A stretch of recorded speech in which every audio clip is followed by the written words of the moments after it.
एकीकडे नाशिकमध्ये चर्चेत आलेल्या कथित लव जिहाद प्रकरणाची चर्चा सुरू असतानाच आता मुंबई उपनगरातील भांडूप परिसरातून एक धक्कादायक घटना समोर आली आहे। भांडूपच्या खिंडीपाडा परिसरात राहणाऱ्या एका हिंदू तरुणीला त्याच परिसरात राहणाऱ्या तरुणाने प्रेमाच्या बहाण्याने पळवून नेल्याचा आरोप करण्यात आलाय। विशेष म्हणजे ही तरुणी आपल्या बहिणीकडे आली असताना ही घटना घडल्याचं समोर येत आहे। याच प्रकरणात आणखी एक धक्कादायक बाब म्हणजे ही संबंधित तरुणी घरातून सुमारे 50,000 रुपयांची रोकड आणि सोन्याचे दागिने घेऊन गेल्याचाही आरोप तिच्या नातेवाईकांकडून करण्यात येतोय। या घटनेनंतर भांडूप पोलीस ठाण्यात अपहरणाचा गुन्हा दाखल करण्यात आला असून प्रकरणाच्या तपासासाठी पोलिसांनी स्वतंत्र 4 पथके तैनात केली आहेत। आरोपी आणि तरुणीचा शोध घेण्यासाठी पोलीस विविध ठिकाणी तपास करत असल्याची माहितीही पोलिसांकडून मिळते। दरम्यान या घटनेच्या निषेधार्थ काही हिंदू एकता समितीच्या कार्यकर्त्यांनी एकत्र येत भांडूप पोलीस ठाण्यात धडक दिली। या प्रकरणात तात्काळ कारवाई करण्याची मागणी त्यांच्याकडून करण्यात आली। संबंधित कार्यकर्त्यांनी पोलिसांना 2 दिवसांचा अल्टिमेटम दिल्याचा दावा केलाय। या संदर्भात कारवाई झाली नाही तर मोठ्या प्रमाणावर आंदोलन छेडण्याचा इशाराही देण्यात आलाय। आता या प्रकरणाचा तपास कोणत्या दिशेने पुढे जातो आणि या घटनेमागे नेमकं काय आहे याकडे आता सर्वांचं लक्ष लागलंय। एक 16 वर्षाची मुलगी खिंडीपाड्यामध्ये राहते आणि ती त्या दिवसापासून गायब आहे। मग तिच्या बहिणीने आणि त्याच्या बहिणीच्या मिस्टरांनी भांडूप पोलिसांना कंप्लेंट 8 तारखेला दिली होती। 8 तारखेपासून पोलीस तपास करत आहेत, पण तो मुलगा त्यांच्या हाताला लागत नाही आहे।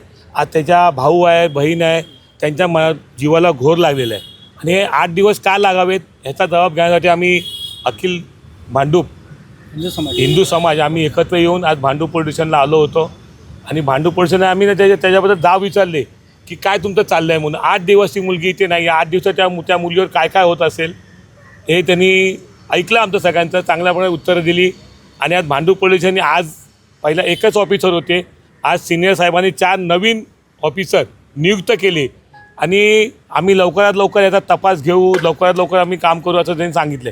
हां, त्या आता कसं आहे, ह्या लोकांना तेच पाहिजे असतं, त्या लोकांना मुलगीही पाहिजे आणि पैसेही पाहिजे आणि मग काही दिवसांनी हे करून नंतर तुम्हाला लव जिहादचा तो विषय माहिती आहे।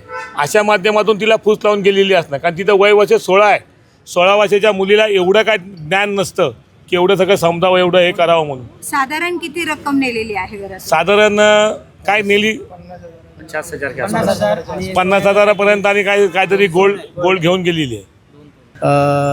विषय असा आहे की ह्या विषयाची माहिती आम्हाला काल संध्याकाळी लागली। आमच्या कार्यकर्त्यांशी संपर्क साधून आम्हाला कळलं की जिथं आपण राहतो खिंडीपाडा ते ठिकाणी याच्या अगोदर पण घटली होती। त्या घटनामध्ये आपले इथले माजी खासदार त्यांनी हस्तक्षेप करून त्या मुलीला आणलं होतं आणि त्याला परत त्याचे घरी पाठवून दिलं, पण आता परत ही घटना घडलेली आणि जवळजवळ 9 दिवस आज पूर्ण होत आहे। एवढा विषय लागत नाही कुठेही। मग त्याची पूर्ण इन्क्वायरी करायला आम्ही या ठिकाणी आज भांडूप पोलीस स्टेशनला आलो होतो। सिनियर साहेबांशी बोलणं झालं। आता या 9 दिवस का लागले या पोलिसांबरोबर सविस्तर चर्चा झाली की त्यांचे बंदोबस्त होते, काय लिमिटेशन्स आहेत, काय टेक्निकल सपोर्ट मिळत नाही आहे, हे सर्व त्यांना सांगितलं आणि हे पण त्यांना सुनिश्चित केलं की याच्या अगोदर पण जेव्हा भांडूप पोलीस स्टेशनला असे सामाजिक कार्यकर्त्यांची किंवा टेक्निकल एक्सपर्टची गरज लागते त्यावेळी आपल्याकडे असे लोक आहेत, फॉरेन्सिक लोक पण सुद्धा आहेत की ज्याकडे तुमच्या हे प्रॉब्लेम सॉल्व्ह होणार। अन्यथा काय होणार, 9-10 दिवस होते, मायनर मुलगी आहेत, इतर विषय आहेत, लैंगिकचा विषय आहेत किंवा त्याला ॲबडक्शनचा विषय, किडनॅपिंगचा विषय आहेत आणि घरातून काही एक चांगली रक्कम किंवा गोल्ड ते घेऊन पडालेली आहेत आणि तिचा जो बॅकग्राऊंड आहे तसं नाही आहे। She is completely from a good background आणि जे त्याच्या नातेवाईकाकडून राहत होती तिथून मग त्या मुलांनी व्यवस्थित षडयंत्र लावून त्याला नेलं आहे बाहेर आणि त्यांनी व्हॉट्सअपवरनं पण सांगितलेलं आहे की तुम्ही पोलीस कारवाई किंवा कुठलीही कारवाई करू नका, नाहीतर मी यांच्याबरोबर मुंबई सोडून अजून कुठल्याही ठिकाणी पडून जाईल। हा सर्व विषय त्यांनी असा यांच्या भावाने आम्ही सांगितलेला आहे की त्याला रेकॉर्डिंग वगैरे पाठवलेली आहे। आता पोलिसांनी हा सर्व विषय आम्ही जबाब विचारलेला आहेत। पोलीस या निमित्ताने आत्तापर्यंत जे कारवाई केली तर सविस्तर सांगितलेलं आहे आणि त्यानिमित्तानं अजून 2 दिवस आम्हाला आश्वस्त केलं आहे की 2 दिवसामध्ये आम्ही पूर्णपणे हे आणून तुम्हाला देऊ। आणि आम्हाला असं वाटतं की भांडूपमध्ये ही जी घटना आहेत ही एक घटना नाही, अजूनही काही घटना आहेत जे रिपोर्टिंग नाही होत, तर त्यासाठी आपलं सकल हिंदू समाज म्हणून आम्ही एकत्र होतो आणि त्यानिमित्तानं त्या कुटुंबाला न्याय मिळाला पाहिजे। आपल्याला इथे आहे की आपल्या परिसरातली एकाही हिंदू मुलीबरोबर कोणते अत्याचार झाले नाही पाहिजेत, याच्यासाठी पोलिसांनी अगदी सकारात्मकता दर्शवली आणि त्यांनी सांगितलं आहे लवकरात लवकर पद्धतीने तपास करून मुलीला इकडे देणार. परंतु ह्याचं लोण आपण अमरावतीमध्ये पाहिलं, आपण आणखी काही ठिकाणी पाहतो. नाबालिग मुलींना फसवून त्यांचे लैंगिक चाळे करून त्यांना ब्लॅकमेल केलं जातं, पैशासाठी वापरलं जातं. तर असे कोणतेही प्रकार भांडूपमध्ये आणि आपल्या इथे कुठे घडू नये यासाठी आम्ही सर्व प्रयत्न करणार आहोत.